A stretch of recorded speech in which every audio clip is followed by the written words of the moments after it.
आप यहां से बद्रीनाथ जी जाएं, इतनी लंबी चढ़ाई चढ़ें, इतना खर्चा करें और वहां जाकर भी आपको भगवान का दर्शन ना हो। आपको वहां सारी चीजें, कपड़े मिल जाएं शॉपिंग के लिए, वहां खूब दुकानें हों, खूब चीजें हों, सब कुछ हो, पर भगवान का दर्शन ना हो, तो बताइए वहां जाना सफल हुआ या व्यर्थ रहा? वहां अब कोई कहे सुनो हम बद्रीनाथ से ये जैकेट लाए हैं, कपड़े लाए हैं, तो पागल ये जैकेट तो तेरे शहर में भी मिल जाती। तो बद्रीनाथ वहां कपड़े खरीदने गया, मूर्ख आदमी। ये तो तेरे गांव शहर नगर में मिल रही है, कितनी चाहिए। वहां गए हैं केवल भगवान के दर्शन के लिए। सोचो कि वहां तक जाकर यदि भगवान का दर्शन ना हो, बाकी सब मिले तो सब मिलना बेकार है। सही है क्या ये बात? भगवान ना मिले और सब मिले तो सब कुछ बेकार है। उसी प्रकार हम लोग भी यात्रा में आए हैं, ये संसार एक यात्रा है। हम मनुष्य के शरीर को पाकर एक यात्रा में है, यहाँ भगवान को पाने आए हैं, लेकिन बस भगवान नहीं मिल रहे हैं, बाकी पत्नी बेटे थोक में मिल रहे हैं, खाने पीने को भी भरपूर मिल रहा है, दिन रात सोने को भी मिल रहा है, सोना चांदी। कई माताएं तो कान फाड़े बैठी है, इतना सोना पहनती हैं, कान फट रहे हैं फिर भी बंद नहीं कर रही हैं कि बंद करें। अब फट पड़े हैं कान, फिर भी ऊपर की तरफ लटका लटका के पहन रही है। सोना मिल रहा है, चांदी मिल रही है, हीरे मिल रहे हैं, मोती मिल रहे हैं, बच्चे मिल रहे हैं, पत्नी परिवार सब मिल रहा है।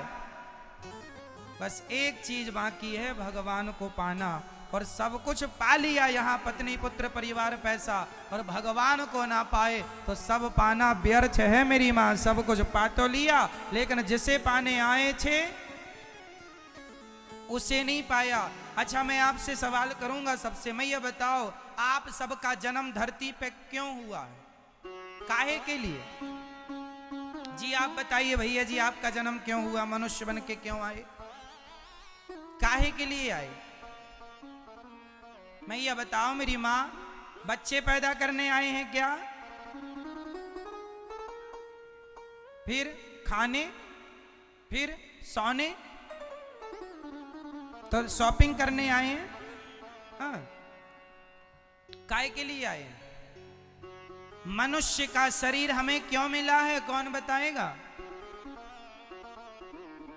मनुष्य का भैया समझदारी समझो, इस बात को हल्के में ना लो। बात यह है कि हमें ईश्वर ने मनुष्य बनाया है, और सुनो ये मनुष्य का शरीर बार बार नहीं मिलना, बार बार मिलेगा इसकी गारंटी है। आप वृंदावन आज आए हैं, अब यहां से जाकर कब आएंगे इसकी गारंटी कौन लेगा?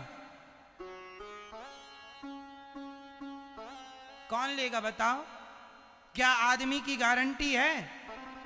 बिन भरोसे का तो आदमी ही है। इसलिए आए हो वृंदावन, प्रेम से कथा सुनो, प्रेम से बिहारी जी का दर्शन करो, भगवान के करीब रहो, भगवान में ध्यान लगाओ, क्योंकि ये धाम बार बार नहीं मिलता। जब ये धाम बार बार नहीं मिलता तो सोचो ये मनुष्य का शरीर और कितना कीमती होगा। क्या ये तुम्हें बार बार मिलेगा? अब मिला है, कब मिलता है? और कब से तो अब मिला है, कब से तो अब मिला है। बड़े भाग्य मनुष्य का शरीर ईश्वर ने, बड़े भाग्य मानुष तन पावा, सुर दुर्लभ सद ग्रंथनि गावा। बड़े भाग्य से मनुष्य का चोला मिला है। मेरी माँ उल्टे काम ना करना, नहीं तो बहुत चक्कर काटना पड़ता है। आप लोगों को हम इसलिए बतला रहे हैं, हम तो काट के आए हैं, हम तो 84 का फंद तोड़ के आए हैं, हम तो 84 लाख चक्कर लगा के आए हैं। बता रहे हैं मत जाओ उस तरफ। आद्य शंकराचार्य जी कह रहे हैं पुनरपि जननम पुनरपि मरणम पुनरपि जननी। बार बार आदमी जन्म लेता है, मर जाता है, जन्म लेता है। इसलिए इसलिए भज गोविंदम गोविंदम भज मूढ़ मते। यदि जन्म और मृत्यु के चक्र से बचना है तो भगवान श्री कृष्ण का ध्यान कर, इसी से तेरा कल्याण हो जाएगा, इसी से तेरा कल्याण होगा। भज ले, क्यों नहीं भजता? देखो अब हम सार की बात बताएं तो सार है केवल भगवान से प्रेम करना ही सार है। इसलिए किसी भी प्रकार से भगवान से क्या होना चाहिए मेरी मां? प्रेम होना चाहिए। प्रेम राम ही केवल प्रेम प्यारा, जान ले ये जो जान निहारा। केवल प्रेम, हमसे प्रेम करना आता है। अच्छा ये बताओ मेरी मां, आपका पति बहुत पढ़ा लिखा है, बहुत कमाता है, पैसा बहुत है, योग्यता बहुत है, नाम बहुत है, पद बहुत है, प्रतिष्ठा बहुत है, उसकी चारों तरफ जय जयकार है, पर वो आपसे प्रेम बिल्कुल नहीं करता। सब कुछ है उसके पास पर वो प्रेम से शून्य। अपनी पत्नी के लिए प्रेम नहीं, अपने बच्चों के लिए प्रेम नहीं, अपनी मां के लिए प्रेम नहीं, अपने पिता के लिए प्रेम नहीं। फिर चलेगा मेरी मां? ये सृष्टि केवल प्रेम पर टिकी है मेरी मां। बिना प्रेम के आदमी जी ही नहीं सकता। अच्छा एक बात बताएं, ये हमारी नहीं, बड़े बड़े मेडिकल साइंस ने एक रिसर्च की, बड़े बड़े डॉक्टरों ने एक रिसर्च की, वो रिसर्च मैं आपके मध्य रख रहा हूं। बड़े बड़े डॉक्टरों का, बड़े बड़े जानकारों का ये कहना है कि जिस पुरुष को अपने परिवार से प्रेम ज्यादा मिलता है वो पुरुष अन्य पुरुषों की अपेक्षा ज्यादा स्वस्थ और ज्यादा खुश रहता है। और जिस स्त्री को अपने परिवार की ओर से प्रेम ज्यादा मिलता है वो स्त्री खुश, निरोगी, प्रसन्न रहती है। तो जीवन में पैसा कम मिलेगा चलेगा, पर प्रेम में कमी नहीं होनी चाहिए। प्रेम आपके जीवन में हमेशा भरपूर हो। पत्नी के अधिकार का, पत्नी के हक का पत्नी को प्रेम मिले, पति के हक का पति को प्रेम मिले, बच्चों के हक का बच्चों को प्रेम मिले, और माँ के हक का माँ को प्रेम मिले, बाप के हक का बाप को प्रेम मिले। हम सबको प्रेम दें। क्या करें? हम प्रेम देने वाले बनो। जब आप प्रेम देंगे तो आपको भी क्या मिलेगा? क्यों मिलेगा आपको प्रेम? क्यों मिलेगा आपको? क्योंकि आपने दिया है। जो देते हैं वही हम पाते हैं। सिंपल है। आप कुएं में झांक कर कहेंगे राम, तो कुएं से आवाज वापस आएगी। कहेंगे कृष्ण तो वापस आएगी। और गाली देंगे तो वो भी वापस क्या देगा? गाली।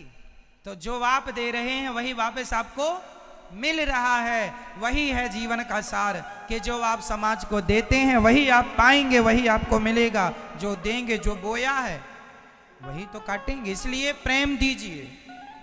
क्या दीजिए? प्रेम दीजिए। अच्छे से बोला करो, अच्छे से बात किया करो, हंस लिया करो, मुस्कुरा लिया करो। अपने से बातें जरा हंस के किया करो, जरा मुस्कुराहट के साथ किया करो, अच्छा लगेगा। है ना मेरी माँ? प्रेम करना सीखो, प्रेम से रहना सीखो। और जिंदगी प्रेम के बिना अधूरी है। प्रेम केवल इंसानों से नहीं, इंसानों से प्रेम शुरू होता है पर आखिरी समाप्त भगवान के चरणों में होता। प्रभु मैं अपने आप को आपके श्री चरणों में समर्पित कर रही हूं या कर रहा हूं। प्रेम भगवान तक पहुंचाने के लिए। प्रेम आपने सीखा कहां था? पहली बार प्रेम किससे हुआ आपको बताओ? मां से। हम सबने अपनी मां से प्रेम सीखा है। हर बेटा हर बेटी अपनी मां से प्यार करती है।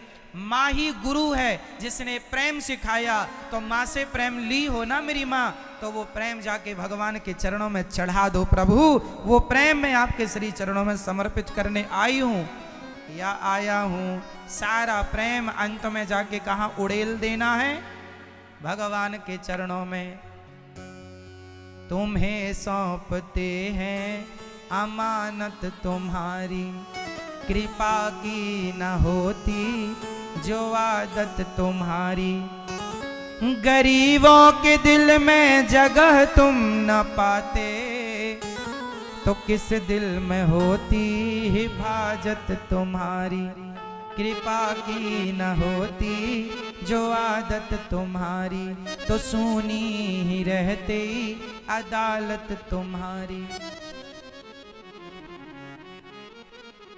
मेरी माँ उद्धव जी जब वृंदावन आए, माँ यशोदा से मिले। माँ यशोदा तो केवल कृष्ण कृष्ण कह रही हैं। सच्चा प्रेमी कुछ नहीं चाहता, अर्थ न धर्म न काम रुचि, गति न चाहु निर्वाण। जन्म जन्म रति राम पद, यह वरदान नयान। ना अर्थ न धर्म न काम न मोक्ष, हमें कुछ नहीं चाहिए। क्या? केवल भगवान के चरणों में हमारी प्रीति बनी रहे, हमारा प्रेम बना रहे। मिलहि न रघुपति बिनु अनुरागा, किए जोग जप ज्ञान विरागा। केवल भगवान से प्रेम बना रहे, यही है अंतिम सत्य। ठीक है? बेटा बेटी पत्नी पिता माता, ये पहला सत्य है। पद प्रतिष्ठा पैसा प्रतिष्ठा सब पहला सत्य है। अंतिम सत्य है ईश्वर। उन्हें पा लिया तो सब पाना सफल, और सब पाके उन्हें ना पाया तो बेकार है। बताओ मेरी मां। कबीरदास जी भी इसी बात को कह रहे हैं। चलती चक्की देख कर दिया कबीरा रोए, दो पाटन के बीच में साबुत बचा न कोई। चलती चक्की ये चल रही है क्या? आपका जन्म हुआ, आप जवान हुए, बूढ़े हो गए, मर गए, फिर जन्म होगा, फिर जवान हो गए, फिर बूढ़े हो गए, फिर मर जाओगे, फिर जन्म होगा, फिर जवानी, फिर बुढ़ापा, फिर मर जाओगे। यही चल रहा कई सालों से, कई जन्मों से।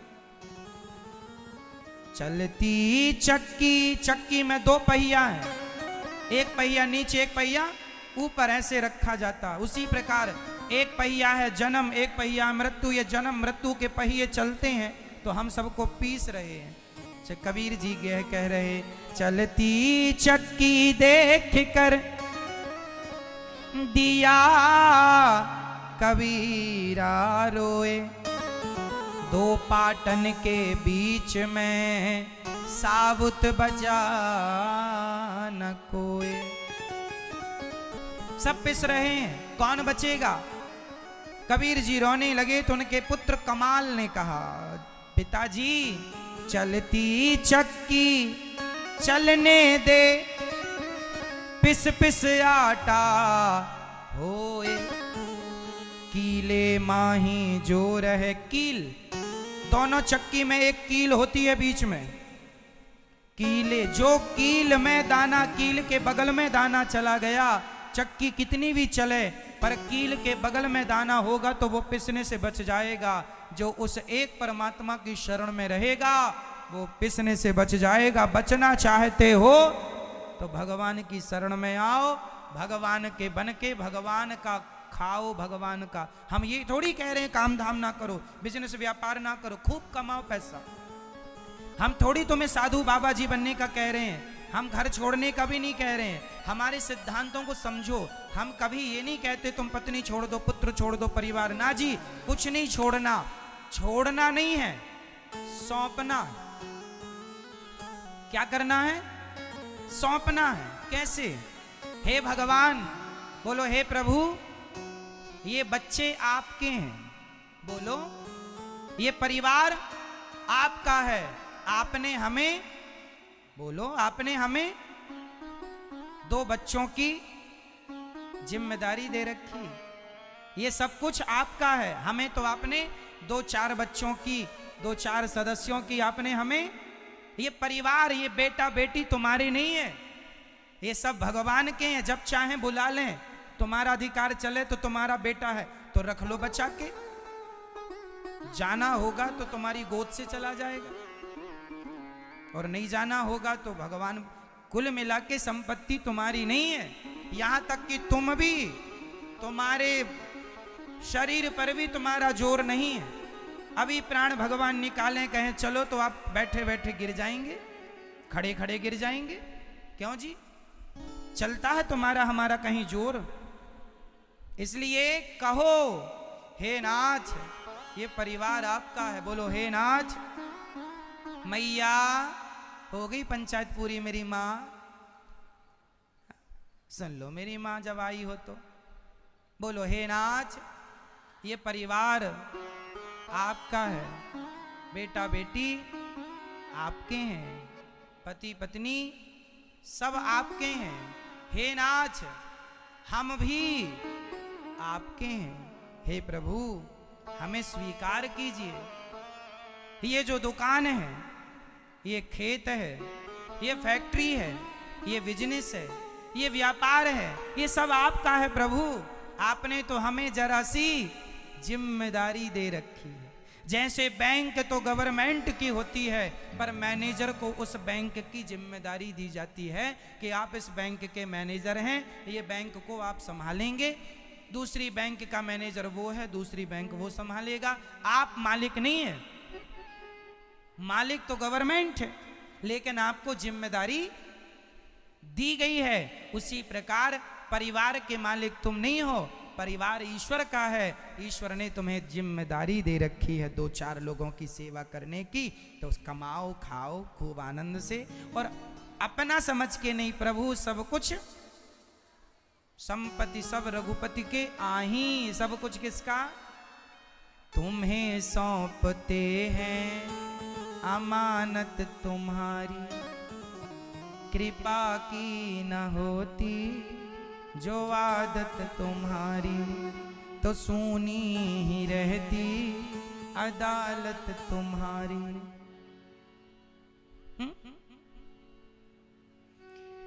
तो हम ये नहीं कहते कि तुम बाबा जी हो जाओ, सब कुछ काम आप करो, अपना मान के नहीं।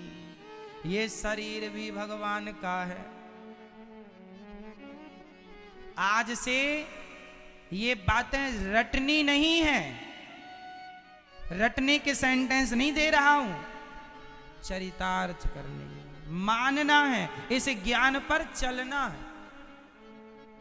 कभी ये ना आए सपने में भी कि मैं कुछ कर रहा हूं, सदा यही हो कि प्रभु सब आप कर रहे हैं। स्वप्न में भी ये ख्याल ना आ जाए कि मैंने ये कर दिया, मैंने वो कर दिया। ना जी, भगवान ने करा दिया सो हो गया, नहीं मुझ में कहाँ बल है, मुझ में कहाँ योग्यता है, मुझ में कहाँ काबिलियत। ठीक है ना मेरी माँ? चलो, अब ये हम समझा रहे थे आपको कि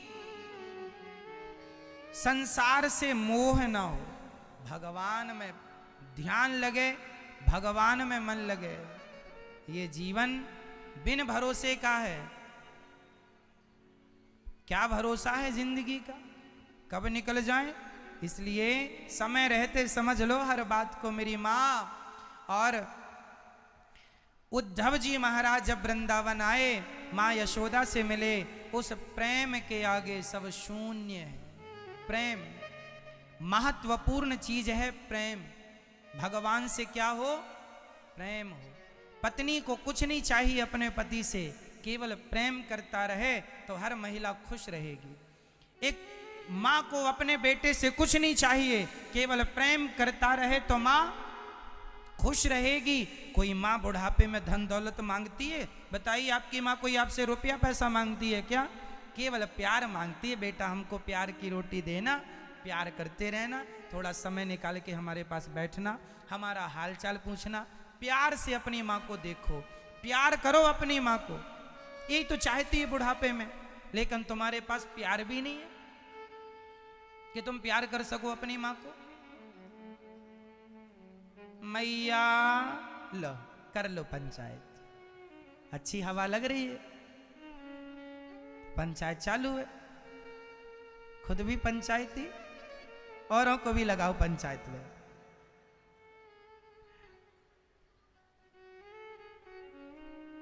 ध्यान दे दो मेरी मां। सारी गोपियां रो रही हैं, ना उन्हें धन चाहिए, ना दौलत चाहिए, ना पुत्र चाहिए, ना परिवार, अर्थ न धर्म न काम रुचि, गति न चाहु निर्वाण, जन्म जन्म रति राम पद, यह वरदान नयान। हमें क्या चाहिए? केवल केवल भगवान चाहिए, कोई चाहत है ही नहीं। देखो मैं ये एक बात बताएं, पत्नी भाग्य से मिल जाएगी, जो मेरे भाग्य में होगी वो, जो पुत्र मेरे भाग्य में होगा वो मिल जाएगा। बोलते चलो, जो पत्नी मेरे भाग्य में, जो पति मेरे भाग्य का, जो आपके भाग्य का था मिल गया, और जो मिलना है वो भाग्य का मिल जाएगा। टेंशन करने की जरूरत, ये पति पत्नी सब भाग्य का खेल है, जो तुम्हारे भाग्य में मिलेगा ही मिलेगा। पुत्र भी भाग्य का खेल है, पुत्री भी भाग्य का खेल है। पैसा तुम्हारे भाग्य में है तो जमीन में गड़ा हुआ मिल जाएगा, और भाग्य में नहीं है तो तुम्हारी तिजोरी से भी लोग ले जाएंगे। तुम्हारे भाग्य का होगा तो सड़क के नीचे दफनाया होगा तो वो भी तुम्हारे घर आ जाएगा, और भाग्य का नहीं होगा और तुम्हारे घर आ गया होगा तो वो भी क्या होगा? चला जाएगा। तो पैसा भाग्य से मिलता है, पत्नी भाग्य से मिलती है, पुत्र भाग्य से मिलता है, पड़ोसी भी भाग्य से मिल जाते हैं, शरीर भी भाग्य से मिल गया, बड़े भाग्य मानुष तन पावा, सब भाग्य से मिलता है। पर एक चीज भाग्य से नहीं मिलती, बताओ क्या? क्या? भगवान। भगवान भाग्य से नहीं मिलेंगे, भाग्य से संसार की हर वस्तु मिलती है, भगवान भाग्य से नहीं। तो भगवान काहे से मिलते हैं? भगवान पुरुषार्थ करने से मिलते हैं। कर्म करो भगवान के लिए, भक्ति करो, प्रेम करो, करने से मिलेंगे। प्रेम है तो भगवान मिलेंगे, ऐसे नहीं कि भाग्य में है तो मिलेंगे। नहीं जी, तुम्हें बारी मथे घृत हो ये बरु सिकता ते बरु तेल, बिनु हरि भजन न भवत रही, यह सिद्धांत अपेल। बिना भक्ति के भगवान किसी को मिले हो अकस्मात तो बता दो, भगवान की कृपा से भगवान मिलते हैं। हाँ, किसी पर कृपा हो जाए तो मिल भी जाए। सीता जी के प्रसंग में है कि सीता जी सखियों के सहित जा रही थी, एक सखी उनसे बिछड़ गई तो उन्हें राम जी का दर्शन हो गया बिना कुछ के। तो ये भगवान की कृपा से भगवान मिल जाए वो अलग विषय है। भगवान की कृपा से भगवान मिल जाए, सोई जाने जेहि देहु जनाई, जानत तुम्हें होई जाई। भगवान की कृपा से भगवान मिल जाए ठीक है, पर ये घटना सबके साथ तो नहीं घट सकती कि उन्हें मिले तो हमें भी मिल जाए। हमें तो भैया करना पड़ेगा। क्या करना पड़ेगा? प्रेम करना पड़ेगा, समर्पण करना पड़ेगा। और ईश्वर को पाने का सबसे सरल तरीका है अपने आप को सौंप दो, अपने आप को सौंप दो। जैसे कि गाय मालिक के खूंटे से बंधी रहती है। अब मालिक आपके घर में गाय है, आपके खूंटे से बंधी है, उसे आप पानी देंगे तो पिएगी, चारा देंगे तो खाएगी। अच्छा, 2 दिन तक आप पानी ना पिलाएं तो क्या वो गाय खूंटा तोड़ के भाग जाएगी? जवाब दो मैया। 2 दिन वो प्यासी रहेगी, और 2 दिन पानी नहीं दोगे तो मर जाएगी प्यासी, पर वो खूंटा तोड़कर, बोलो मेरी मां, नहीं जाएगी। जैसे गाय आपके खूंटे से बंधी है, मर जाएगी पर खूंटा नहीं तोड़ेगी। बस यही है समर्पण। तुम भी भगवान के चरणों से बंध जाओ, वैसे जैसे गाय बंधी है खूंटे से, ईश्वर की भक्ति प्रेम के खूंटे से अपने आप को बांध दो। कन्हैया, जो मैं खा रहा हूं तेरा दिया खा रहा हूं, देगा तो खाऊंगा, नहीं तो भूखा रह जाऊंगा, पर मैं आपको छोड़कर नहीं। भरोसे भगवान के, कर्म करते रहना। ये नहीं कि तुम कर्म करो, मेहनत करो, पर मेहनत करते हुए हमेशा भाव ये रहे कि ये मेहनत का नहीं, भगवान की कृपा से हमें सफलताएं मिल रही हैं। अपनी मेहनत, कई लोग ना सफल हो जाते हैं तो वो ये गाना गाते, हमने मेहनत की तो सफल हो गए। मेहनत को जोड़ेंगे तो आप ईश्वर से हट जाएंगे। मेहनत को नहीं जोड़ना, वहां किसको जोड़ना है? भगवान की कृपा को। जब उद्धव जी आए, सारी सखियां रोने लगी जार सारी सखियां माँ यशोदा ने भगवान को अपने यशोदा ने उद्धव जी से कहा, कन्हैया कब आएगा मेरा श्याम सुंदर, कब आएगा। रोने लगी, पूरी रात कृष्ण चर्चा में गुजर गई और सवेरे जब गोपियों से मिले तो सारी गोपियां रो रही हैं। क्या कह रही हैं सखियां? है वो प्रेम दीवाना,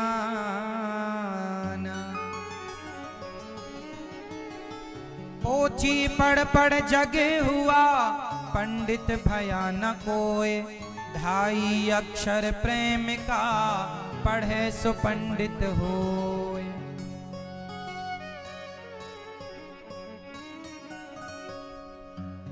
प्रेम की भाषा गोपियों ने जब उद्धव जी को सुनाई कि उद्धव तुम्हारा ज्ञान प्रेम के बिना शून्य है, उद्धव समझ गए कि वास्तविक में भगवान को पाने के लिए ज्ञान नहीं, प्रेम चाहिए। क्या चाहिए मेरी माँ? प्रेम। कितना प्रेम? जितना आप अपने बेटे से करती हो, जितना आप अपनी बेटी से करती हैं, काश उतना ही भगवान से किसी का हो जाए तो बेड़ा पार हो जाए, भव सागर पार लग जाए हम। पर क्या बताएं, उतना भी नहीं हो पा रहा है जितना हम अपने बच्चों से कर रहे हैं। आज हम लोगों के पास सब कुछ है, केवल प्रेम नहीं है। इसलिए मेरी माँ, भगवान से प्रेम करना सीखिए, केवल प्रेम हो। उद्धव जी प्रेम का पाठ पढ़कर आए, तब भगवान ने अपने हृदय में गोपियों को ब्रज का दर्शन कराया, गोपियों का दर्शन कराया।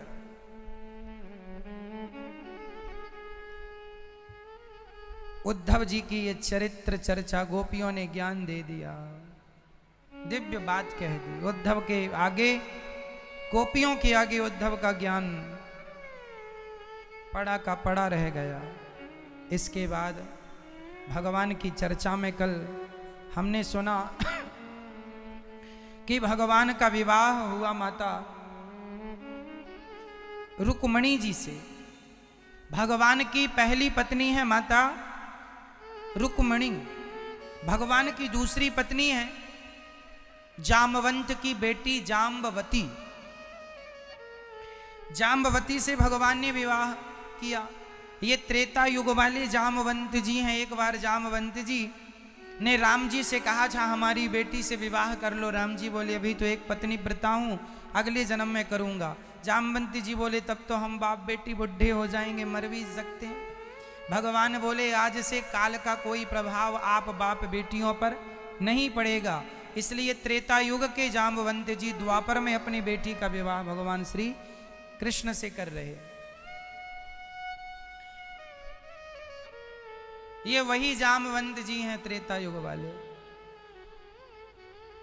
एक बार भगवान को कलंक लग गया। सत्यजित नाम के सज्जन ने कह दिया, आपने हमारी मणि चुराई। कई बार झूठा कलंक लग जाता ना मैया। कलंक कब लगता है? जो वापन चाहे कल्याणा, सुजस सुमति शुभ गति सुख नाना, सो पर नार लीलार गोसाई, तजाऊं चौथ के चंद्र की नाई। गणेश चतुर्थी के चंद्रमा को ऐसे ही त्याग देना चाहिए जैसे पराई स्त्री के माथे को। हमारे शास्त्रों में एक बात बहुत बार बार कही गई है, पर नारी को मत देखो, पर पुरुष को मत देखो। लेकिन आज लोग नहीं मानने को तैयार हैं। पर नारी पैनी छुरी, पर नारी पैनी छुरी, तीन तरफ से खाए, धन हरे, यौवन हरे और घोर नरक ले जाए। पराई स्त्री से बच के रहना है सबको, और पराये पुरुष से बच के रहना है। चरित्रवान बनो। जितनी जिंदगी है चरित्र अच्छा हो। आजकल लोग पढ़े लिखे बच्चे, माँ बाप भेजते हैं बेटियों को, बेटों को, जाओ बेटा पढ़ जाओ, तो वहां जाते हैं बड़े बड़े शहरों में और वहां पढ़ने गए हैं और वहां लड़का लड़की संग बैठे पंचायत कर रहे हैं। पढ़ने गए हैं ये। आप चले जाओ बंबई, मुंबई में आप जाके देखेंगे शाम 5 बजे होते ही 6 बजे होते ही समुद्र के किनारे किनारे एक बार हम गए किसी आयोजन में, तो भक्तों ने कहा चलिए आपको हम समुद्र का दर्शन कराएं। हमने कहा चलो प्रणाम करेंगे समुद्र देवता को। गए समुद्र देवता को प्रणाम करने, तो वहां बहुत सारे लड़का लड़की बैठे, इतने के गिन नहीं सकते आप, अनगिनत। हमने कहा भाई ये क्या है? बोले महाराज जी यहाँ पर ये शाम होते ही यहीं ये बच्चे माँ बाप ने पीएचडी करने भेजा है, बड़े शहर पढ़ने, कॉलेज यूनिवर्सिटियों में ये आए हैं, ये पढ़ाई चल रही है इनकी। लो पढ़ने गए हैं, माँ बाप ने पैसा खर्च किया है पढ़ाई के लिए, और ये प्यार कर रहे हैं। देखो प्यार में पीएचडी चल रही है इनकी। पढ़ने गए, सही है ये गलत है? मैं ये बताओ सही है ये बात या गलत है? आज हर बड़े बड़े शहरों में नजारा मिल जाएगा। हर बड़े शहर में लड़का लड़की वो जगह देखते हैं जो ज्यादा सुनसान हो, जिस रास्ते पर कोई आता जाता ना हो, वहां झुंड लगी रहती है। और ये पढ़ने गए हैं, वाह ये चल रही है पढ़ाई। आज लोग समझने कोई तैयार नहीं है कि चरित्र चीज क्या है, चरित्र कैसे बचाएं, क्यों बचाएं। कई अब आपसे हम सवाल कर दें कि चरित्र क्यों बचाना जरूरी है, हम आपसे सवाल करेंगे तो पता नहीं आप जवाब देंगे कि नहीं, पर आप हमसे ये सवाल करेंगे तो हम जरूर जवाब देंगे। चरित्र इसलिए बचाना जरूरी है क्योंकि चरित्र ही हमारी पहचान है। हमारा परिचय अनिरुद्धाचार्य से नहीं, हमारा परिचय अनिरुद्धाचार्य के चरित्र से है। यदि चरित्र है तो आप हैं, और चरित्र आपका बिगड़ गया तो आप मुर्दे की तरह हैं। आप खाइए पीजिए रहिए, पर आप एक चलते फिरते मुर्दा हैं। क्या नहीं होने से? आपका कैरेक्टर, आपका कैरेक्टर जरूरी है, आपका चरित्र जरूरी है। इसलिए हमारे यहां चरित्र होता है, रामचरित्र मानस। राम जी का क्या सुनते हैं हम लोग? बोलो मेरी मां, राम जी का क्या सुनते हैं? रामचरित्र सुनवे को रसिया, राम लखन सीता मन। चरित्र की पूजा है। इसलिए आपके जीवन में क्या हो? चरित्र। हर लड़की के अंदर चरित्र हो, हर लड़के के अंदर चरित्र हो। पराई स्त्री और पराये पुरुष से बचिएगा। आज समाज में अधिकांश लोग अपना चरित्र बिगाड़ने में लगे हुए हैं, खासकर नौजवान बच्चे। आजकल तो मैंने देखा, एक मैया मेरे पास 16 साल की लड़की को लेकर आई। बोले महाराज इसको प्यार हो गया है किसी से, समझाओ। कितने साल की है? 16 साल की है अभी। वो भी 16 कंप्लीट नहीं है, अभी 15 पूरी करके 16 में रनिंग चल रही है। वो प्यार करती है। मां रो रही है, मेरी बेटी को महाराज समझाओ। प्यार हो गया। किससे प्यार हो गया है? एक 14 साल के लड़के से।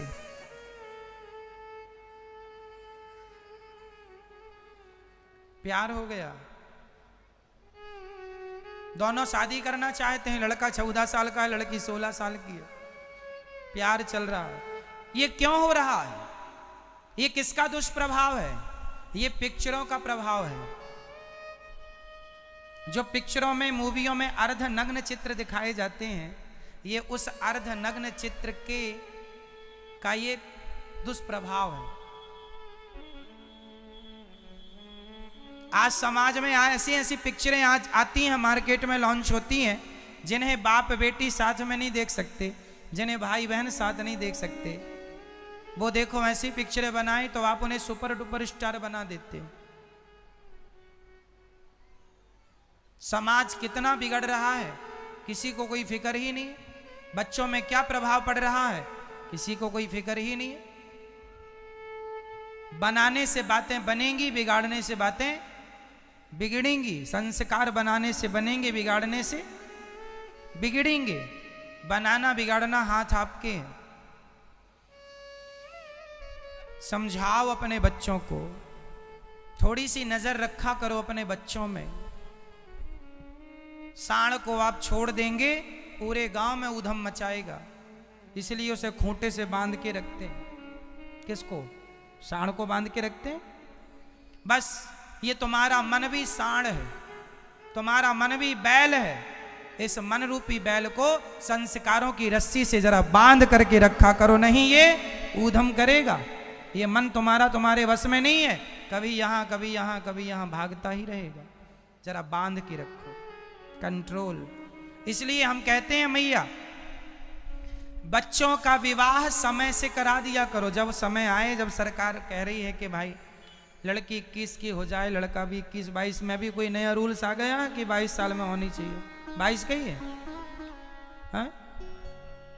21 साल, हाँ हाँ 21, हाँ वही तो 21 होता।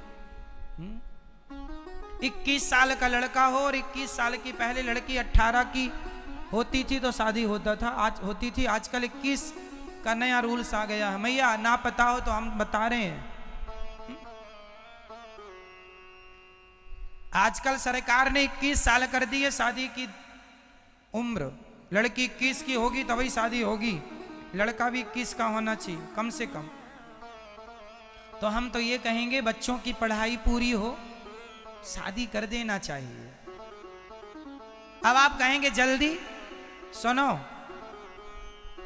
खासकर लड़कियां, सबके लिए नहीं है, सारी बहन बेटियों के लिए मैं ये बात नहीं बोल रहा हूं। कुछ लड़कियां ऐसी होती हैं कि समय से शादी ना होए तो वो बेशर्म हो जाती हैं। कुछ समय से शादी ना हो तो वो क्या हो जाती हैं? बेशर्म हो जाती हैं। उसके मन में तो लड्डू फूट रहे हैं कब शादी हो, मम्मी करा ही नहीं रही। अभी तो हमारी बेटी दूध पीती है महाराज, दूध पीती है, अभी तो छोटी सी है। लो 25 साल की है और कह रही है छोटी सी है। तुम्हारी इसी लापरवाही के कारण बेटियां 30-30 साल की हो गई, 35-35 साल की हो गई, अभी तक शादी नहीं की आपने। पद्म पुराण में लिखा है जो माँ बाप समय से बेटी का विवाह नहीं कराते, ऐसे माँ बाप को पाप लगता है। समय से सब चीज समय से अच्छी लगती है। पानी बरसे पर उस समय जब फसल सूख जाए तो बरसा तो, पर तब बरसा जब फसल सूख गई तो कहावत है का बरसा जब कृषि सुखानी, का बरसा जब कृषि सुखानी। जब कृषि सूख गई तो बरसने से क्या फायदा। सब चीजें समय से अच्छी लगती हैं, समय से शादी विवाह कर दो।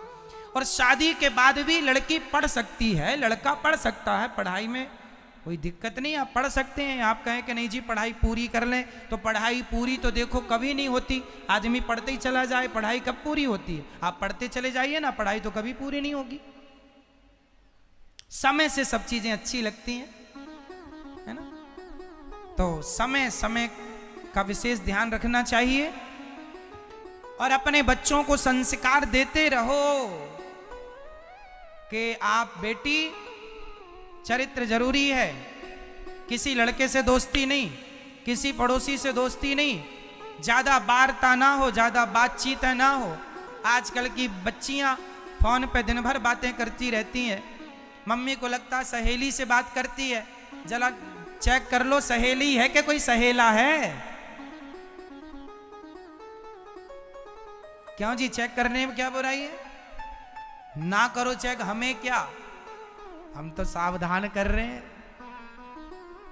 आजकल के बच्चे इतने होशियार हैं, कंबल ओढ़ लेंगे, उनको माँ बाप को लगा सो गए, अंदर व्हाट्सएप में आई लव यू लिख के भेज रही है।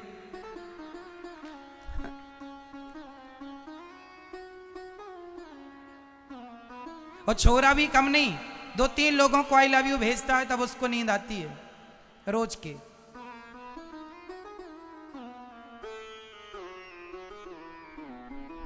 आजकल के बच्चों ने प्यार को मजाक बना लिया। प्यार है, प्यार है, लड़की से कहा आई लव यू, लड़की को लगा प्यार करता, उसने भी कह दिया आई लव यू 2-4 हो गया। लो भैया, कुल मिला के आज बच्चे अपना चरित्र केवल अज्ञानवश बिगाड़ रहे हैं, सांसारिक भोगों के सुख के लिए बिगाड़ रहे हैं। उन्हें पता ही नहीं कि शरीर ईश्वर ने क्यों दिया, चरित्र की वैल्यू क्या है, चरित्र क्यों जरूरी है। कोई प्रश्न का उत्तर ही नहीं उनके पास। बस उन्हें तो ऐसा लगता है कि जैसे भूख लगती है सो खा लेते हैं, प्यास लगती है तो पानी पी लेते हैं, उसी प्रकार शरीर को भोगों की इच्छा हुई तो भोगों को भोग लिया, बस खत्म बात। वो पानी भूख प्यास से अपनी वासनाओं को जोड़ देते हैं। अरे भूख प्यास से चरित्र नहीं जुड़ सकता, कैरेक्टर अलग है, भूख प्यास अलग है। लेकिन आज के पढ़े लिखे बच्चे जोड़ देते हैं इसी सब्जेक्ट। अरे तो प्यास है, पानी है, भूख है, जैसे रोटी खा लिया तो भूख समाप्त, पानी पी लिया भूख समाप्त, प्यास समाप्त, ऐसे ही समाप्त हो जाएगी इच्छाएं, नहीं बढ़ेंगी। और ये आप हमारे शास्त्र परमिशन देते हैं, शादी कर लो, पत्नी के साथ पति के साथ गृहस्थ जीवन में रहो, कोई बुराई नहीं है, कोई आपत्ति नहीं है, पर शादी के पहले तो पाप ना हो आपसे। शादी के पहले पाप हो जाएगा, लोक परलोक दोनों बिगड़ जाएगा। एक लड़का लड़की मेरे पास आए, महाराज जी मैं इस लड़की से प्यार करता हूं। हमने कहा हमसे क्यों कह रहे हो? बोले महाराज जी विवाह करना चाहता हूं। हमने कहा करो। बोले महाराज जी हमारी मम्मी तैयार नहीं है। हमने कहा मत करो। बोले हम इस लड़की से प्यार करते हैं। हमने कहा तो प्यार करते हैं, चलो मम्मी तैयार नहीं है, पापा तैयार नहीं है आपके, फिर क्या करोगे? बोले मैं अपनी माँ बाप को छोड़ दूंगा, दूसरे शहर रहूंगा, पर मैं शादी इसी लड़की से करूंगा। मैंने उस लड़की की तरफ देखा, मैंने कहा बहन सुन रही है क्या कह रहा है? जो अपनी माँ को छोड़ सकता है, जो अपने बाप को छोड़ सकता है, वो तुझे भी कभी भी छोड़ सकता है। जो अपने माँ बाप का ही ना हुआ तेरा हो जाएगा। पर ये हमारी बहनों को लगता है बड़ा हमारे लिए माँ छोड़ दी, बाप छोड़ दिया। लो अरे नालायक है इसलिए छोड़ दिया, लायक होता तो क्यों छोड़ता? बताइए, मेरी बहनों से मेरा सवाल है, जो अपने माँ बाप को छोड़ दे वो अच्छा आपका पति, या जो माँ बाप के संग रहकर आपके साथ रहे वो अच्छा पति? आपको कैसा लड़का चाहिए? माँ बाप को छोड़ के आपके संग रहे वो वाला, या जो माँ बाप की सेवा करते हुए आपके साथ रहे वो वाला? कौन सा बेहतर है? जो अपने माँ बाप का ना हुआ, सिंपल भाषा से समझो ना, तुम्हारा हो जाएगा। और लड़कियां अपनी मम्मी को पापा को छोड़ के भाग जाती हैं रातों रात किसी लड़के के संग, और लड़कों को लगता है ये हमारा गृहस्थ जीवन बसाएगी, इससे हम खुश रहेंगे। तो जब उसकी खुद की माँ बाप उससे खुश ना रह पाए तो तुम कितने खुश रहोगे उससे? वो अपनी माँ को छोड़ दिया उसने, अपने बाप की ना हो पाई। एक बाप ऐसा होता है, बाप का बलिदान आपको बताऊंगा तो आप रोएंगे। जिस दिन बेटी पैदा होती है ना, उसी दिन से बेटे के लिए, बेटी के लिए बाप पैसा जोड़ता है। चप्पल घिस पड़ी है, घिसी है, मोबाइल टूटा है, फूटा है, पुराना है, शर्ट फट रही है, पैंट फट रहा है, फिर भी सिलसिल के पहन रहा है। पैसे बचेंगे तो बच्चों के काम आएंगे, पढ़ाई के काम आएंगे, शादी के काम आएंगे। कितनी मेहनत करता है बूढ़ा बाप, एक्स्ट्रा काम करता है, तब तुम्हारी शादी विवाह पढ़ाई के 2 पैसे जोड़ता है, और तुम अपने बाप के छाती में खंजर मार के किसी लड़के के साथ रंग रलियां मनाने चली जाती हो। क्या गुजरती होगी उस बाप पर? जिस गली से गुजरता है लोग कहते हैं अरे इसकी बेटी भाग गई, अरे इसका तो बेटा भाग गया। क्या गुनाह किया आपके माँ बाप ने? गलती आपने की, सजा आपके माँ बाप को मिल रही है। जिस गली से गुजरेंगे जमाना गालियां देगा, देखो ये कैसे लोग हैं। इसलिए मेरी बहन बेटियों से हाथ जोड़ के विनती है, भाइयों से, ऐसा कुछ करो कि आपके माँ बाप का नाम गर्व से ऊपर हो सके। ऐसा कोई काम ना करना कि आपके माँ बाप शर्म से मर जाएं, शर्मसार हो जाएं, शर्म से सिर झुक जाए। ऐसा कोई काम ना करना। अच्छा काम करो, पढ़ो लिखो, योग्य बनो, नाम कमाओ, देश के लिए करो, परिवार के लिए करो, समाज के लिए काम करो। बेटियां भी नाम कमा रही हैं। आज तो बेटियां प्लेन उड़ा रही हैं, आज तो बेटियां बिजनेस कर रही हैं, व्यापार कर रही हैं, बड़े बड़े उद्योगों में बेटियां, स्त्रियां बहुत आगे हैं। कुछ अपना नाम कमा लो मेरी माँ बहन बेटियों। प्यार व्यार तो जिंदगी भर करना ही है, इसलिए केवल पति से प्यार और पत्नी से प्यार हो। चरित्रवान, तो आज से कौन कौन चरित्र का विशेष ख्याल रखेगा, चरित्रवान बनेंगे? हाथ उठा के बताओ। कभी ऐसा कोई काम नहीं करेंगे जिससे आपके अपनों को कष्ट हो, पीड़ा हो। सदा अपने माँ बाप का सम्मान करेंगे, और माँ बाप शादी विवाह माँ बाप को भी चाहिए कि शादी करते समय लड़की से पूछ लेना चाहिए कि तुम्हें क्या ये लड़का पसंद है। थोड़ी लड़की का भी, उसकी भी मर्जी का ख्याल रखना चाहिए। लड़के से भी पूछ लेना चाहिए क्या तुम्हें ये लड़की पसंद है। कई बार माँ बाप जबरदस्ती करा देते, पसंद ना होने पे भी करा दिया, गलत है। तुम्हें तो शादी करके आज ही विदा कर दोगी बेटी को, लड़का लड़की को तो सारी जिंदगी साथ गुजारना है। तो जरा बच्चे की भी इच्छाएं पूछ लिया करो। लड़की के अंदर यदि कोई इच्छा है, उसने किसी लड़के को पसंद किया है और यदि वो अच्छा है, समाज का है, योग्य है, पसंद भी है, तो उससे बात कर लो। शादी वहां करो जहां उसकी पसंद है।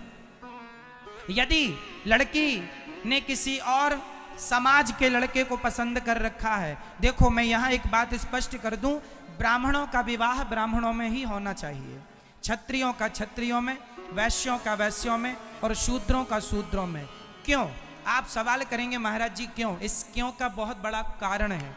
सुनो, मैंने कई बार उत्तर दिया है इन सवालों का, फिर देता हूं उदाहरण। थोड़ा कैसा है आप समझो, मैं उत्तर दे रहा हूं। क्यों? यदि ब्राह्मण का विवाह क्षत्रिय से हो जाएगा तो जो तुम्हारी संतान होगी ना वो ब्राह्मण ही रहेगी ना क्षत्रिय रहेगी, वो वर्ण शंकरी कहलाएगी। क्योंकि मिक्स हो गई ना, ब्राह्मण और क्षत्रिय यदि मिल जाएंगे तो संतान तीसरी ही होगी। अरे सिंपल है ना, आप गुलाब को लाल गुलाब को सफेद गुलाब को जोड़ दो, दोनों की कलमों को जोड़ दो, जब गुलाब तीसरा होगा तीसरे कलर का होगा वो। हाँ या ना? बोलो हाँ या ना। सुन लो ना, एक गाय होती है जर्सी गाय, एक गाय होती है देसी गाय। यदि जर्सी नंदी से देसी गाय गर्भवती हो गई तो जो उसका बछड़ा या बछिया होगी वो मिक्स कहलाएगी। वो शुद्ध नहीं, ना वो जर्सी रह गई ना तो वो देसी रह गई, मिक्स हो गई, प्रजाति बदल गई। क्या बदल गई? प्रजाति बदल गई। अब उस मिक्स का दूध जो होगा, जब वो बछिया है और जब वो जब दूध देगी तो उसका दूध देसी गाय की अपेक्षा अच्छा नहीं होगा। शुद्ध गायों का दूध अच्छा माना जाता है, मिक्स गायों का दूध अच्छा नहीं माना जाता। समझ रहे हैं आप? उसी प्रकार जब एक कलम को दूसरी कलम से जोड़ देने से जब वो तीसरा उत्पन्न होता है, तो जब गायों में भी ये होता है।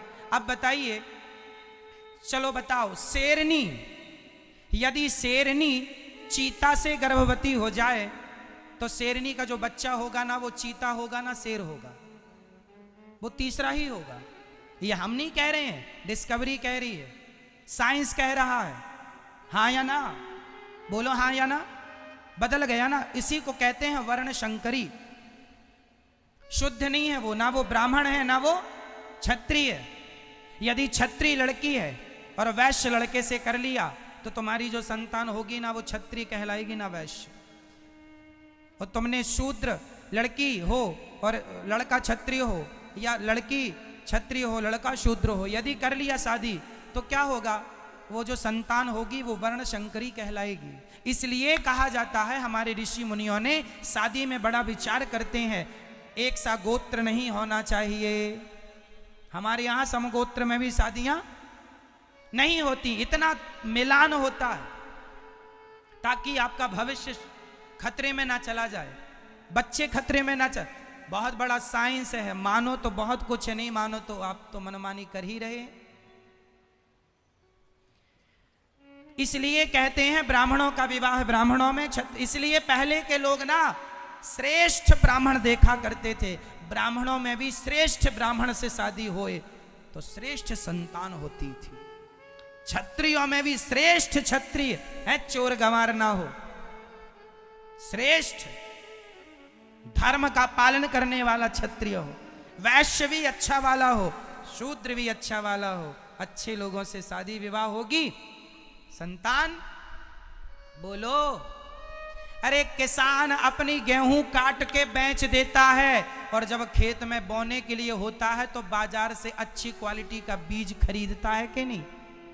खेत कितना भी अच्छा हो, पर बीज घटिया है तो फसल घटिया ही होगी।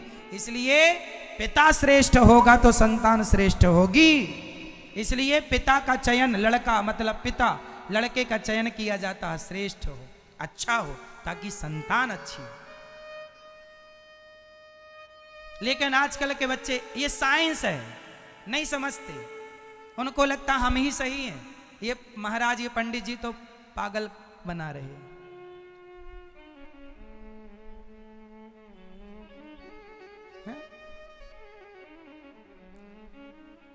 समझो मेरी माँ, इसलिए ब्राह्मणों में क्षत्रिय। चलो ये विवाह करो, लड़की की पसंद का कोई लड़का है तो आप विवाह करिए। हाँ, एक बात और सुनो, आपातकाल में, अब मैं शास्त्रों का जो सिद्धांत वो दे रहा हूं, आपातकाल में ये सारी चीजें आपातकाल के लिए। आजकल लड़कियों को प्यार हो जाता है, प्यार करने के बाद पता चला लड़का तो मुसलमान है। अरे प्यार तो कर लिया, शादी भी कर ली, अब मुसलमान, और वो लड़का तुम्हें लेकर जाएगा दुबई इत्यादि देशों में, 2, 5, 10 लाख में बेच के चला आएगा, और वो तो बेच के अपना बिजनेस कर रहा है, वो तो कल किसी और लड़की को फंसाएगा, किसी और। इसी को लव जिहाद कहते हैं। हिंदू लड़कियों को फंसाते हैं, दुबई घुमाने के बहाने लाख 2-4 लाख में बेच आते हैं, दूसरी को फंसाएगा। आजकल तो कुछ मुसलमान तिलक चंदन लगा के बैठने लगे हैं मंदिरों में, ताकि लड़कियों को ये लगे कि ये तो बड़ा धर्मात्मा है, फंस जाए, प्यार व्यार हो जाए। इसलिए हमारी बहन बेटियां, आप लोग प्यार करने के पहले जरा आधार कार्ड चेक कर लिया करो कि कौन है, सनातनी ही तो है कि दूसरा तो नहीं है। इसलिए शादी विवाह माँ बाप को करने दो। माँ बाप कुंडली निकालते हैं, गोत्र देखते हैं, जन्म पत्रिका मिलाते हैं, इसलिए कि बेटी के साथ कोई फ्रॉड ना हो जाए। कुंडली क्यों मिलाते हैं? ताकि बेटी के साथ कोई फ्रॉड ना हो जाए। ऐसा तो नहीं कि लड़का कोई और ही हो, इसलिए खानदानी हो, नाम इज्जतदार लोगों के घर शादियां करना चाहिए। टुच्चे 2 कौड़ी के लोगों के संग ना बेटी विवाह दिया करो, भिखमंगों के साथ ना बेटी विवाह दिया करो। शादी हुई नहीं, हमें तो गाड़ी चाहिए, ले भिखमंगों के संग क्यों बेटियां विवाह कर रहे हो भैया? गाड़ी चाहिए। एक सज्जन बोले चैन चाहिए, ले चैन लेगा। बेटी योग्य लड़कों को दो, भिखमंगों को नहीं। और लड़का लड़की की जरा मर्जी पूछ लिया करो, लड़के दिखा दिया करो, लड़कियां दिखा दिया करो। पसंद है, पसंद के संग बातचीत करा दिया करो, दोनों का तालमेल बैठना चाहिए, तब फिर माँ बाप को शादी आगे बात करनी चाहिए। अब तालमेल बैठे नहीं, बातचीत हुई नहीं, दोनों ने देखा नहीं, शादी कर दी। वो एक जमाना था कि पहले देखा ही नहीं जाता था, पर अब जमाना बदल गया। थोड़ा अपने को अपडेट कर लो, जमाने के हिसाब से थोड़ा सा अपने को क्या कर लो मेरी माँ, अपडेट कर लो ना, आज के युग के हिसाब से। आप लोग, एक सज्जन ने हमसे कहा, महाराज जी पहले के जमाने में तो स्वयंवर होते थे, अपनी मन मर्जी का दुल्हा चुनने का अधिकार होता था, स्वयंवर होते थे, पर स्वयंवरों में उन्हीं को बुलाया जाता था जो परम खानदानी, परम योग्य हुआ करते थे। उन्हें योग्य में से 10-25 लोग बैठते थे, जो तुम्हें पसंद आए गले में माला डाल दो, हो गई। ये नहीं कि भीड़ को इकट्ठा कर ले, कोई भी आ जाए ना, योग्य लोगों को निमंत्रण देके आप ही आना है, आपको ही आना है, ऐसे नहीं कोई भी आ जाए। ठीक है मेरी माँ? चलो, तो आज से आप लोग प्यार केवल भगवान से, अपनी माँ से, अपने पिता से करेंगे। शादी के बाद फिर पत्नी और पति से स्टार्ट करेंगे प्यार। ठीक है? कौन कौन? और पुरुष लोग केवल अपनी पत्नी से ही प्यार करें, पड़ोसन को बिल्कुल ना देखें। और स्त्रियां भी अपने पति से ही प्यार करें, पड़ोसियों को नहीं। अपने पति और अपनी पत्नी में स्थित रहने वाले लोग ब्रह्मचारी कहलाते हैं, और ये भगवान को बड़े प्रिय लोग होते हैं, जो सदा चरित्र का ख्याल रखते हैं। आजकल तो हमने ये भी समाज में देखा, 2-2 बच्चे होने के बाद स्त्रियां दूसरे पुरुष के संग भाग जाती हैं, ये मैटर भी देखने को मिलता। और पुरुषों को भी खुद की पत्नी है, बच्चे हैं, फिर भी किसी के संग उसका चक्कर चल रहा है। ये सारी चीजें आपके लिए हानिकारक हैं। आप अपने बच्चों को क्या सिखाएंगे, क्या संस्कार देंगे आप, और आप अपने आप से कैसे आंखें मिलाएंगे? केवल भोग ही सब नहीं होता मेरी माँ, भोग के आगे भगवान बैठे हैं, भगवान तक पहुंचना उद्देश्य है। ये भोग विलास तो कुत्ता बिल्ली भी खूब कर रहे हैं। मन को हटाओ जरा इनसे, मन तो चंचल है ही, वो तो ले ही जाता है बार बार वहां। आपको ही जरा विवेक से लाना पड़ेगा, निकाल के भगवान तक लगाना पड़ेगा। नहीं, मन तो बड़ा चंचल है ही। किसका मन सुधरा है बताओ? सबका चंचल है, पर काबू में करना है, मन को भगवान से जोड़ना है। ये आपकी ही जिम्मेदारी है, कोई और नहीं आएगा आपके मन को ठीक करने। हम बता सकते हैं आपको रास्ता, चलना आपको ही पड़ेगा। भगवान का दूसरा विवाह जाम्बवती से हुआ, तीसरा विवाह भगवान का सत्यभामा से, चौथा यमुना से, पांचवा मित्रविंदा, छठा सत्या, सातवां भद्रा, आठवां लक्ष्मणा से। भौमासुर नाम का एक दैत्य है, उसने 16,100 कन्याओं को बंदी बनाया। उस कन्याओं के बंदी बनाने से कन्याओं ने पत्र लिखा भगवान को, प्रभु रक्षा करो। भगवान ने उसे जेल से मुक्त कराया, भौमासुर को मारा। सारी कन्याओं ने कहा प्रभु अब आप हमारे पति हो जाओ। भगवान ने कहा इतने सारे लोगों के हम कैसे, हम तो 8 के पति हैं। बोले हमारे भी हो जाओ। उन कन्याओं को अब कौन अपनाएगा? पर पुरुष के पास रह चुकी हैं, समाज गंदी निगाहों से देखता है। जिन्हें कोई नहीं अपना रहा था उन्हें भगवान ने अपना लिया। दरबार में बंसी वाले के दुख दर्द मिटाए जाते हैं, दुनिया के सताए लोग यहाँ सीने से लगाए जाते हैं। तो भगवान ने अपनाया है। उनका विवाह हुआ, टोटल विवाह हो गए भगवान के 16,100। कई लोग कहते हैं भगवान ने इतने विवाह क्यों किए? भाई तुम्हारे वश का हो तुम भी कर लो। और वो भगवान है, किसी के विवाह भगवान ने जानबूझकर नहीं किया, सब इमरजेंसी केस था, लेके भागना पड़ा। कह रही हैं कि हम मर जाएंगी। एक राजा ने बंदी बना लिया 16,100 कन्याओं को। अब बताओ वो कन्याएं बंदी दूसरे के घर में बनी हैं, अब वो घर जाएंगी तो कौन छुएगा उन्हें? लोग कहेंगे तुम अपवित्र हो। तो जिन नारियों को कोई छूने को तैयार नहीं था, देखने को तैयार नहीं था, उन्हें पत्नी बनाकर समाज में सम्मान के साथ जीने का अधिकार दिया है भगवान ने। अधिकार दिया, नारियों का सम्मान बढ़ाया है। 16,108 वो भगवान है। हर रानी के गर्भ से 10 बेटा और एक बेटी हुई है। भगवान की 16,108 तो बेटियां, और हर रानी के गर्भ से एक और 10 बेटा है। इतना बड़ा परिवार है भगवान का।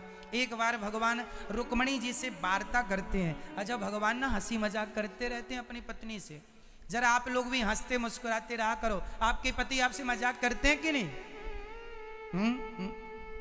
थोड़ा हंस लिया करो, थोड़ा मुस्कुरा लिया करो। गृहस्थ जीवन में यही आनंद है कि पति पत्नी जरा हंसते मुस्कुराते रहते हैं। थोड़ा हंसा करो। हमेशा कई लोगों का मूड ही ऑफ है, बैठे मुंह फुलाए बंदरों की तरह।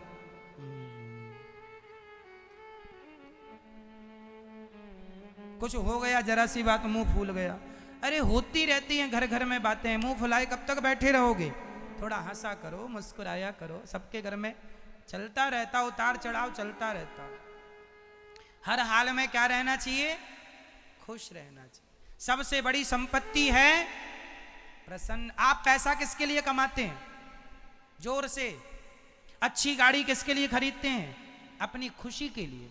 घर अच्छा अपनी खुशी के लिए बनाते हैं। जमीन जायदाद प्लॉट मकान दुकान अपनी खुशी के लिए। और इतना होने पर भी आप खुश तो है ही नहीं, तो इतना होने से भी अर्थ क्या? इसलिए सबसे बड़ी संपत्ति है प्रसन्नता। इसलिए मेरी मां बोलो घी ही ऐसे हंसती रहा करो मेरी मां। ये मैया नहीं हंस रही है, चश्मा वाली मैया। मैया बोलो घी। हाँ, ऐसी हंसती रहो मेरी मां। और कौन नहीं हंस रहा है? मैया नहीं हंस रही है। मैया बोलो घी ही। ऐसी हंसती रहा करो मेरी माँ, खुश रहा करो। हमारी माताएं इतना सारा मेकअप करती हैं, आपको मेकअप की जरूरत ही नहीं है। आप बिना मेकअप के सुंदर लगती हैं। यदि होंठों पे मुस्कान हो ना, तो आपकी होंठों की मुस्कान से आप बहुत सुंदर हैं। और मेकअप कितना भी हो, और बंदरों का मुंह बनाए रखा है तो करे रहो मेकअप, क्या फायदा उसका? सुंदरता मेकअप से नहीं आती, सुंदरता प्रसन्नता से आती है। आप जितने खुश रहेंगे उतने अच्छे दिखेंगे। क्या ये बात सही है? और एक चीज और है, आप जितने खुश रहेंगे उतने स्वस्थ रहेंगे। बहुत सारे फायदे हैं। इसलिए पति अपनी पत्नी को हंसाता रहे और पत्नी अपने पति को सदा हंसाती रहे, और आप दोनों माँ बाप अपने बच्चों को हंसाते रहिए, और फिर सब लोग मिलके अपने बूढ़े माँ बाप को हंसाते रहिए। बेचारे बूढ़े में, बुढ़ापे में वो भी हंस लें थोड़ा, है ना। बच्चे तो समय नहीं देते माँ बाप को, बेचारे रोते रह जाते हैं। सबको हंसाया करो, सब खुश रहा करो। कौन कौन हंसेगा, आज से हंसाएगा? हाथ उठा के वादा करो हमसे सदा खुश रहोगे। कौन कौन?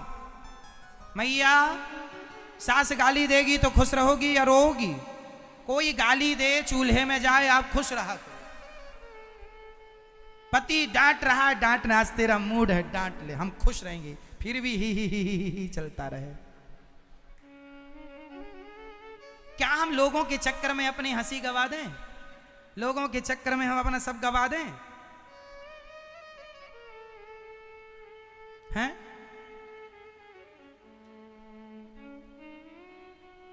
इसलिए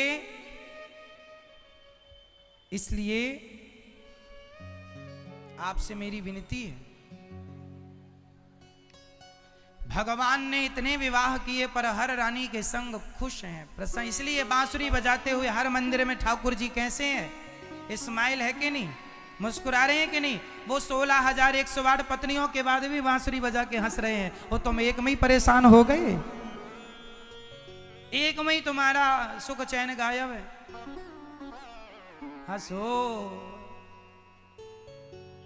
हंसते हंसते कट जाए रस्ते, जिंदगी यूं ही चलती रहे। इसलिए खुश रहा करो।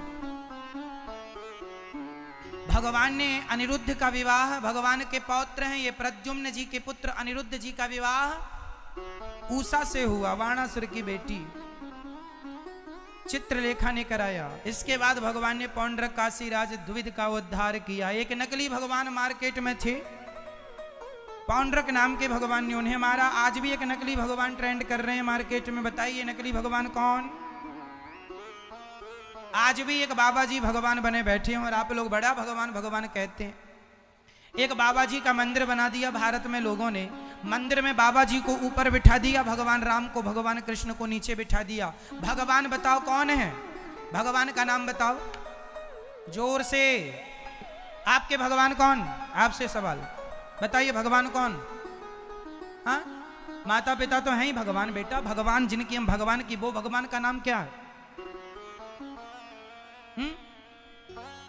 नारायण। आपने नारायण कहा, बताइए भगवान कौन? भगवान राम, भगवान कृष्ण, नारायण, दुर्गा जी, शंकर जी, हनुमान जी, गणेश जी, सब हमारे भगवान हैं। और भगवान इतने नहीं होते, भगवान एक है। एको ब्रह्म द्वितीयो नास्ति, ईश्वर एक है। फिर आप कहेंगे कि ये राम जी और कृष्ण जी दो कैसे? दो नहीं है, एक है। वही राम है, वही कृष्ण है, वही ब्रह्मा है, वही विष्णु है, वही शिव है। एक ही तीन भागों में विभक्त है। जैसे बिजली एक होती है पर वह तीन फेसों में विभक्त है। बिजली एक है पर फेस कितने हैं? बोलो, तीन फेस हैं। बिजली एक ही तीन फेस बन गई। उसी प्रकार एक ही श्रीमन नारायण ब्रह्मा विष्णु महेश बन गए, वह एक ही तीन है। इनमें अंतर समझने वाला मूर्ख है। राम राम कहो, कृष्ण कृष्ण कहो। जो जगन्नाथ जी हैं वही बिहारी जी हैं, वही द्वारिकाधीश जी हैं, वही बद्रीनाथ जी, वही रंगनाथ, ये भगवान है। अब एक बाबा जी भगवान बने हैं, हम उनकी बात कर रहे हैं। एक बाबा जी हैं, वो बाबा जी का मंदिर आप लोगों के नगर शहर में है कि नहीं? बाबा जी का मंदिर, बाबा जी को ऊपर बिठा दिया है लोगों ने, भगवान जी को नीचे, और कहते हैं ये भगवान है। कहते हैं कि पानी से दिया जला देते हैं। लो, ये तो जादूगर है भैया, जादूगर। पानी से तुम्हें दिया जलवाना है, मैं बुला दूं कल जादूगर को, वो भी जला देगा, उसको भी भगवान मान लेना। एक जादूगर है आनंद जादूगर, वो घड़े से लड़कियों को प्रकट कर देता है, आंख में पट्टी बांध के शहर में गाड़ी चला देता है। आप देख लोगे तो कहीं आप भगवान ना मान बैठो, क्योंकि आप तो जादूगरों को भगवान मान लेते हैं। ये बाबा उनकी वेशभूषा मुसलमानी है, वो फकीर लिखते हैं अपने आप को। फकीर हिंदुओं में नहीं होता, हिंदुओं में साधु संत ऋषि मुनि होता है, फकीर मुसलमानों में होता है। एक्चुअली वो मुसलमानों के कोई धर्म गुरु रहे होंगे। हिंदुओं को लो, तुम्हारे मंदिर में तुम्हें जाने का समय नहीं है और तुम लोग चादर वादर चढ़ाते फिरते हो। अब ये हाल है, बताइए सनातन धर्म के लोगों का। और कई लोग कहते हैं महाराज जी सब एक हैं। ल सब एक कैसे हो जाएंगे? मैया आप बताओ, आपके पति कितने हैं? बोलो मेरी मां, कितने? अब हम भी कहें सब एक ही हैं, कैसे सब एक ही हो जाएगा? भाई पति एक है कि सब एक हैं? सब मिला के एक कि केवल एक? बोलो मेरी मां, पति कितने आपके? क्या आपके पति का स्थान कोई दूसरा पुरुष ले सकता है? नहीं। जब आपके पति का स्थान कोई दूसरा पुरुष नहीं ले सकता तो भगवान का स्थान भला कोई दूसरा बाबा कैसे ले सकता है, वो भी जो गैर हिंदू है? कैसे? ये तुम्हारी मूर्खता नहीं तो क्या है? अपनी श्रद्धा को, श्रद्धा हमारे यहां श्रद्धा है, पर श्रद्धा भी ज्ञानवान श्रद्धा हो, ज्ञान से जुड़ी हो। हमारे सनातन धर्म क्या कहता है? हमारा धर्म, हमारे भगवान एक हैं, एक नारायण, वही कृष्ण, वही राम, वही दुर्गा, वही शंकर, वही सब। उसके अतिरिक्त तो कोई बाबा संत हो सकता है। हम सूरदास जी को पूजते हैं, कबीरदास जी को, रैदास को, रसखान को, पर संतों के रूप में पूजते हैं। भगवान के रूप में तुलसीदास को भी नहीं पूजा जाता। तुलसीदास जी को भी संतों के रूप में पूजा जाता है। मीराबाई को भी हम पूजते हैं, पर भक्त के रूप में पूजते हैं। भगवान के रूप में केवल एक पूजेगा और वो है भगवान श्रीमन नारायण। तो फिर कोई बाबा भगवान कैसे हो जाए? पर आधा घंटा अपने धर्म के लिए निकालते हैं और हिंदुओं को इतनी फुर्सत ही नहीं है कि वो अपने धर्म के लिए कुछ समय दें। आप 23 घंटे अपने लिए काम करो, परिवार के लिए काम करो, पर सभी हिंदुओं का धर्म है 1 घंटा अपने धर्म की चर्चा करो, अपने धर्म का प्रचार करो। उन गरीब भाई बहनों को रोको जो धर्म परिवर्तन करने के लिए बढ़ रहे हैं। आप नहीं रोकेंगे, कौन रोकेगा? एक दिन ऐसा होगा कि बहुत सारे हिंदू धर्म परिवर्तन कर लेंगे और वो क्रिश्चियन लोग उन्हीं हिंदुओं को जो क्रिश्चियन हो चुके हैं उन्हीं को हमारे और आपके खिलाफ उतार देंगे लड़ने के लिए। तो आपसे, हमारे अपने ही हमसे लड़ेंगे। हम मरे या आप मरे, मरेगा तो भारतीय। ये षड्यंत्र है उन क्रिश्चियनों का। धर्म परिवर्तन करा रहे हैं, लेकिन आप हिंदुओं को कहां समय है? अपनी पंचायत से तुम्हें समय नहीं है, अपने घर के भाई भाई के झगड़े से तुम्हें समय नहीं है, अपने प्रपंच से तुम्हें समय नहीं है। अफगानिस्तान का क्या हुआ? कर लिया कब्जा उस देश पर। यदि तुम भी ऐसे ही लड़ते रहोगे ना जातवाद के नाम पर आपस में, वो दिन दूर नहीं है जब तुम्हारा अस्तित्व भी खतरे में पड़ जाएगा। इसलिए धर्मो रक्षति रक्षिता। जब आप धर्म के लिए समय निकालेंगे, आप धर्म की रक्षा करेंगे, तो धर्म भी आपकी रक्षा करेगा। निकाला करो समय, जाया करो गरीबों के बीच में, थोड़ा राशन लेके जाया करो, थोड़ा खाद्य पदार्थ लेके जाया करो गरीबों के बीच में। जब बच्चे का जन्मदिन आए तो गरीब फुटपाथ पे जाके गरीब बच्चों को बांटा करो, थोड़ा सा मिठाई बांटा करो, लड्डू बांटा करो, ठंडी है तो स्वेटर वगैरह बांटा करो, चप्पल जूते बच्चों को बांटा करो। छोटे छोटे गरीबों के, रिक्शा ऑटो चलाने वाले, मजदूरी तिहाड़ी मजदूरी वाले जो हमारे भाई बहन हैं, उन लोगों की क्या मदद करना हमारा धर्म नहीं है? बोलो, है तो कब करोगे? तुम्हें तो अपने अहंकार, तुम अहंकार में चढ़े हो, इससे उतरती नहीं है। मेरे पास तो गाड़ी है, बंगला है, थी तो काश्मीरी पंडितों के पास गाड़ी बंगला, छीन ली कि नहीं? रातों रात कश्मीर छोड़ के भागना पड़ा। नहीं जागोगे तो यही होगा। ना तुम्हारी गाड़ी काम आएगी, ना बंगला काम आएगा, ना तुम्हारी प्रतिष्ठा काम आएगी। इसलिए कहता हूं समय रहते 1 घंटा अपने धर्म को समय दिया करो, अपने धर्म की प्रचार में लगो। केवल हम लोगों का काम नहीं है कि हम धर्म का प्रचार करें, आपका भी धर्म है। आप भी बातें किया करिए धर्म की, राम की, कृष्ण की। क्यों नहीं करेंगे आप? करिए। कथा टीवी पर सुन रहे हैं, अपने मोबाइल पर भी सुना करिए। यदि आप नहीं जा सकते तो कथा जो हम कह रहे हैं इन बातों को ही सारे हिंदुओं तक पहुंचा दो। यूट्यूब पे कथा को देखो। अनिरुद्धाचार्य नाम का चैनल यूट्यूब पर है, 60 लाख लोग जुड़े हैं यूट्यूब पर। आप भी चैनल को सब्सक्राइब करके शेयर करो। आप घर घर नहीं जा सकते तो क्या हुआ, आज सोशल मीडिया का जमाना है। आप एक क्लिक कर दीजिए, शेयर कर दीजिए, घर घर तक बातें पहुंच जाएंगी। आप इतना तो कर सकते हैं। शेयर कीजिए, अच्छी बातों को पहुंचाइए। आप नहीं कर सकते धर्म का प्रचार, तो हम तो बैठे हैं, तो बातों को पहुंचाइए तो सही सब तक। यदि अच्छी लगे तो, और नहीं लगे तो फिर कोई बात नहीं। कल को रोने मत बैठ जाना कि हमारा घर छीन लिया, हमारा ये हो गया। इसलिए हमारी झांसी की रानी आत्मरक्षा करना। मैं कहता हूं अपनी बेटियों को झांसी की रानी बनाओ। कॉकरोच से भी डरती है तुम्हारी बेटी। कल को उस पर कोई संकट आएगा तो कौन खड़ा होगा? आप अपनी रक्षा खुद कर सको। बेटियों को झांसी की रानी बनाओ। लाठी चलाना, कराटे सिखाना अपने बेटियों को, अपने बेटों को सिखाओ। आज यूक्रेन में जब रसिया ने हमला किया तो यूक्रेन की आम जनता को भी हथियार उठाना पड़ा कि नहीं? और तुरंत ट्रेनिंग दी गई, हम ये जब प्यास लगेगी तभी पानी कुआं खोदोगे क्या? इसलिए अपनी बेटियों को कराटे, तलवार और लाठियां चलाना तो सिखाओ कि आप अपनी बेटियां सड़क में कोई छेड़ रहा है तो वो अपनी रक्षा तो कर सके। आप अपनी बेटी को स्वावलंबी, डिग्री बहुत है आपकी बेटी के पास, पर खुद की रक्षा का टैलेंट तो दिया नहीं। और झांसी की रानी को देख लो, खूब लड़ी मर्दानी, वो तो झांसी वाली रानी थी। और आज की बेटी चूहिया से डर के भागती है। ऐसे तो हो गई देश की रक्षा। कब करोगे? तारीख बता दो मुझे, कब जागोगे? मैया सोलो, आप सोलो।